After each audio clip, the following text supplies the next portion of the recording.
Texas Tech paid $28 million for their team this season. That's more than what Oregon, Texas, and Ohio State paid for their teams last season. Texas Tech, if this team is as good as what it should be, and this truly is the best team that money can buy, then they should just destroy every team that they play on their schedule this year. They should be blowing out everybody in conference play. The game shouldn't even be close. It should be 45-14, 45-10 should be the final score in every regular season matchup that they have. And then once they get into the playoffs, they could be good enough to beat any of the SEC or Big Ten teams that get in. Because essentially, with their team being worth $28 million, this would be equal to having the fourth best team in the SEC this year. That's how loaded Texas Tech is.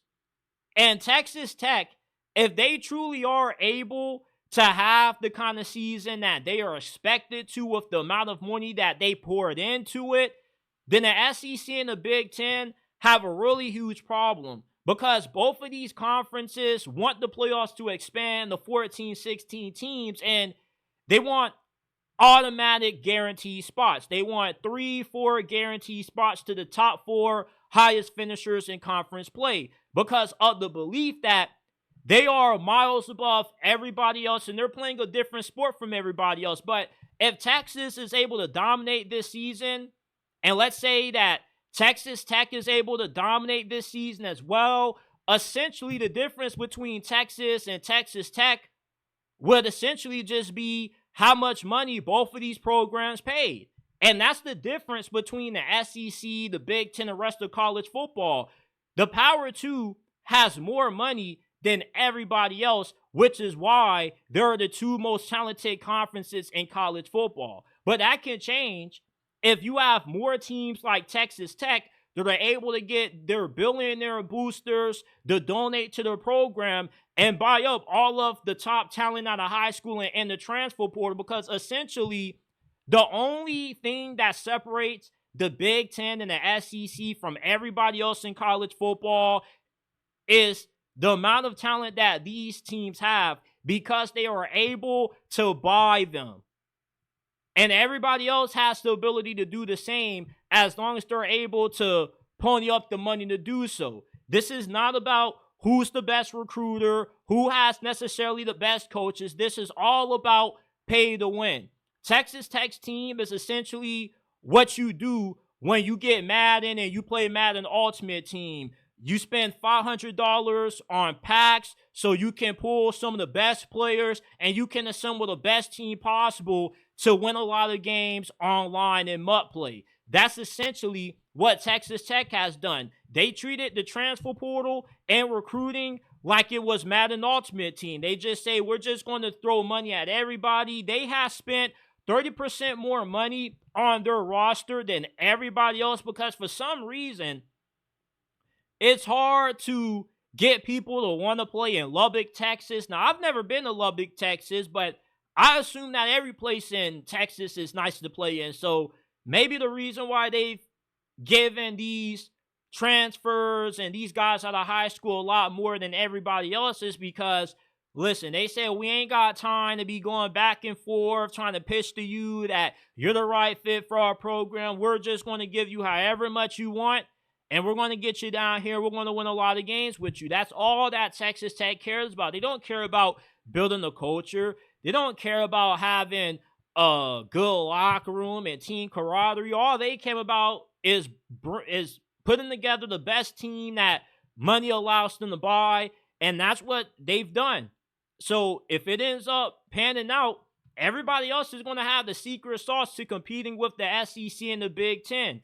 And when that happens, and more people start to realize that there's no such thing as the Big Two, just the Big Two spenders. Because when you think about the teams that always have the most expensive rosters, they reside in these two conferences. So if everybody else can get on that level of spending, they can pony up the money to do so. Hell, Deion Sanders is making what, $10 million this season? Instead of complaining about adding a salary cap, how about you just cut off $5 million off your salary, and you take that $5 million off your salary and put it in the NIL, then you can get some of the guys out of the transfer portal that Texas Tech was able to get. Hell, Brian Kelly donated $1 million of his salary essentially for LSU's NIL, and they had the #1 portal class. Texas Tech has the second best portal class entering this season. So with the amount of money that they put into this team, the SEC and the Big Ten, they're in big trouble, because this is showing that we don't need automatic playoff spots. Because the difference between the playing field that the SEC and the Big Ten on versus everybody else is that they can buy up everybody out of the portal. They can buy up all of the top talent out of recruiting. I promise you that nobody really wants to play in Auburn. Do you even know where Auburn is at? Like, no disrespect to all of my Auburn fans out there, but come on, man. If you have to choose between playing at Miami and playing at Auburn, you're picking Miami. I don't really know too much of anything there is to do around the University of Auburn. So when it comes to Texas Tech, with them spending $28 million on this team this year, they're going to blow out everybody in the Big 12. At least that's what the expectation is. They should easily win this conference. And when that happens, they get into the playoffs. They pull off upset against a Penn State, a Notre Dame, a Alabama, somebody like that. It's going to show how college football finally has parity. But in order to obtain that parity, you got to be willing to pay for it. You got to be able to spend the money that it takes.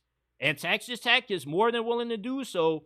And everybody else, they got to find them a $1 billion alumni. I'm pretty sure every university got one, at least somebody that's worth, a network of $500 million at least. You mean to tell me you don't know some people worth $500 million that don't mind throwing away $30 million on their university? I'm just saying, that oil money in Texas Tech runs deep. And that money elsewhere in Texas runs deep. Maybe TCU, SMU, they started doing the same thing. But I'm just saying, the playing field in college football has been leveled because of NIL. It's pay to win. So that doesn't really make sense for the SEC and the Big Ten to get these AQs when the difference between them and everybody else is not everybody has the amount of resources to the cash flow that they have. And Texas Tech is going to show that if they can do it, so can everybody else.